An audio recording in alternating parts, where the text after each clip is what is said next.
Bible மனசோட வேத வசனம் சங்கீதங்கள் புத்தகம் 139 17 தேவனே, உமது ஆலோசனைகளை எனக்கு எத்தனை அருமையுமானவைகள், அவைகளின் தொகை எவ்வளவு அதிகம். தாவீது ஐயா சொல்றாங்க, ஆண்டவரே, நீங்க செய்த நன்மைகள் அற்புதங்கள் இவ்வளோ அதிகம். எனக்கும் அப்படித்தாங்க. நம்ம போற இடத்துல ஜெயமா கிடைக்குது. நம்ம ஜெபம் பண்ண சொன்ன நம்மளால நடக்கவே நடக்காது நம்ம நினைப்போம். ஆனா நம்ம கூட இருக்கிறவங்கள சொல்ல வைப்பார் ஆண்டவர், இது பிரதர் நீங்க ஜெபம் பண்ணா நடக்கும், நீங்க சொன்னா நடக்கும். அது உங்களை இல்லைங்க, உங்களுக்குள்ள இருக்கிற ஆண்டவர் தாங்க.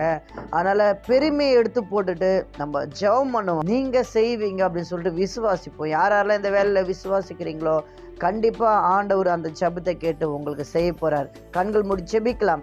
அன்பின் தேவமே, இந்த வார்த்தை தந்த தேவன் நன்றி அப்பா. நீங்க செய்த நன்மையை நாங்க ஒவ்வொரு நாளும் நினைத்து அதன்படி நடக்க கிருபை பாராட்டுங்க. இயேசு நாமத்துல கேட்க நல்ல பிதாவே, ஆமென்.